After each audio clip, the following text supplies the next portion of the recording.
नमस्कार, मी प्रतीक्षा. डीएनए मराठीमध्ये आपलं स्वागत. श्री संत भगवान बाबा मल्टीस्टेट कोऑपरेटिव्ह क्रेडिट सोसायटी प्रकरणात कथित 6 कोटींच्या व्याज व्यवहारासह 2 मालमत्ता व्यवहारांची एमपीआयडी कायद्याअंतर्गत स्वतंत्र व वरिष्ठ स्तरीय चौकशी करण्याच्या मागणीसाठी जन आधार सामाजिक संघटनेच्या वतीनं संस्थापक अध्यक्ष प्रकाश मोहन पोटे यांच्यासह ठेवीदार यांनी जिल्हाधिकारी यांच्याकडे निवेदनाद्वारे केली आहे. निवेदनात म्हटलं आहे की श्री संत भगवान बाबा मल्टीस्टेटमध्ये हजारो ठेवीदारांचे कोट्यवधी रुपये अडकले असून गोरगरीब नागरिक, शेतकरी, कष्टकरी महिला आणि ज्येष्ठ नागरिक गंभीर आर्थिक अडचणीत सापडले आहेत.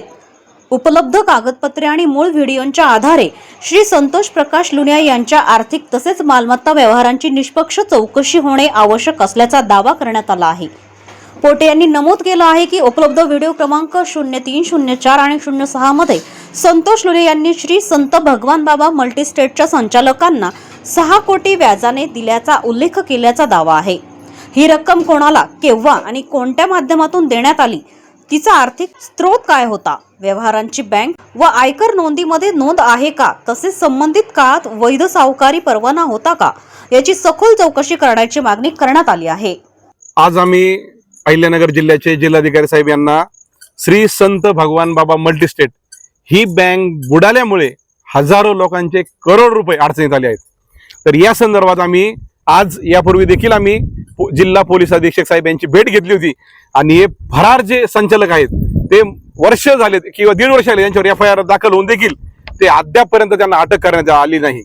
तर आज आम्ही याच संदर्भामध्ये सन्माननीय जिल्हाधिकारी साहेब यांची भेट घेतली आणि त्या भेटीमध्ये आम्ही त्यांना काही पुरावे दिलेले आहेत. त्याच्यामध्ये म्हणजे आम्ही एक पेनड्राईव्ह दिलाय, त्या पेनड्राईव्ह मध्ये साधारण एक 10 व्हिडिओ आहेत आणि दुसरं म्हणजे आम्ही काही खरेदी खत दिलेत.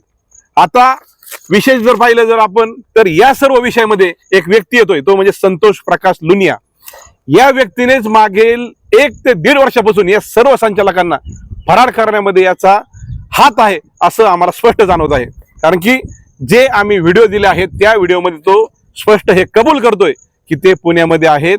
आम्ही तुमच्याशी त्यांच्याशी म्हणजे काय असेल ते बोलणं करू देतो. कारण की माझे मित्र गणेश शेकडे आहेत, यांचे त्या संस्थेमध्ये साधारण 10 लाख रुपये आहेत आणि ते 10 लाख रुपये घेण्यासाठी आम्ही या संतोष प्रकाश लुनियाने त्या 10 लाख रुपयाची जबाबदारी घेतली होती का तुम्ही काळजी करू नका, या मल्टीस्टेटच्या संचालकांकडे पैसे आहेत ते आम्ही काढून देऊ. त्यासाठी आम्ही सातत्याने त्याचा पाठपुरावा केला आणि आम्ही काही व्हिडिओ रेकॉर्ड्स केले. त्या व्हिडिओमध्ये त्याने कबूल केलं की आम्ही भगवान बाबा मल्टीस्टेटच्या संचालकांना मी म्हणजे संतोष प्रकाश लुनिया यांनी 6 कोटी रुपये व्याजाने दिलेले आहेत. तो व्हिडिओ देखील आम्ही दिलेला आहे.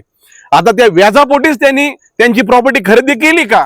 कारण की हा प्रश्न असा तयार होतो की त्यांच्या 2 प्रॉपर्ट्या, एक शेवगाव तालुक्यातील बालमटाकळी येथील आणि दुसरी कासार पिंपळगाव हे पाथर्डी येथील, या दोन्ही प्रॉपर्टीचे आम्ही जे खरेदी करत आहेत, इंडेक्स 2 आहेत, ते आज जिल्हाधिकारी साहेब यांना दिलेत.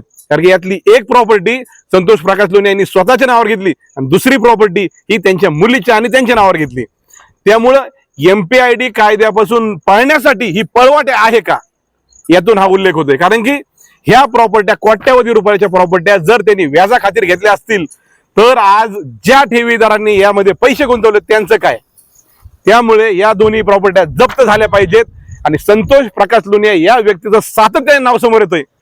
आपण स्वतः पाहिलं की भाग्यलक्ष्मी ही पतसंस्था देखील 8 ते 10 महिन्यापूर्वी नगर शहरातली बुडली गेली, त्यामध्ये देखील कोट्यवधी रुपये ठेवीदारांचे गेले. आणि आम्ही दिलेल्या व्हिडिओमध्ये संतोष प्रकाश लुनिया हा कबूल करतोय की भाग्यलक्ष्मी मध्ये सुद्धा माझे 3.25 कोटी रुपये होते. मग त्या पैशांचा नेमकं ते पैसे आले कुठून, त्याचा स्रोत काय, आणि ती पण खाजगी सावकारकी नव्हती का? त्यातच तो रावसाहेब पटवर्धन या पतसंस्थेचा सुद्धा उल्लेख करतोय. आणि त्या आम्ही एक जो व्हिडिओ दिलाय त्या व्हिडिओमध्ये तो आदर्श पतसंस्था जी संभाजीनगर जिल्ह्यातील आहे तिचा देखील उल्लेख करतोय. आणि जर आपण पाहिलं तर या सर्व गोष्टीमध्ये एक सातत्य दिसतंय की या सर्वच्या सर्व पतसंस्था या बुडालेल्या आहेत आणि याचे आम्ही व्हिडिओ रेकॉर्डिंग, व्हिडिओ पुरावे हे आम्ही आज जिल्हाधिकारी साहेब यांना दिले आहेत. या सर्व बाबींची चौकशी करून या ज्या 2 प्रॉपर्टी आहेत भगवान मल्टीस्टेटच्या ज्या खरेदी केलेल्या आहेत एमपीआयडी कायद्यापासून वाचवण्यापासून, या संचालकांना त्या दोन्ही जप्त कराव्यात आणि गोरगरिबांचे सर्व पैसे द्यावेत. तसंच या संतोष प्रकाश लुनिया यांच्या सर्व प्रॉपर्टींचे आणि या 4ही पतसंस्थेच्या संलग्न जे काही व्यवहार आहेत त्या व्यवहारांची चौकशी होऊन त्यांच्यावरती कायदेशीर कारवाई करण्यासाठी आज आम्ही जिल्हाधिकारी यांची भेट घेतली. प्रतिनिधी मुंतजीर शेख, डीएनए मराठी, अहिल्यानगर.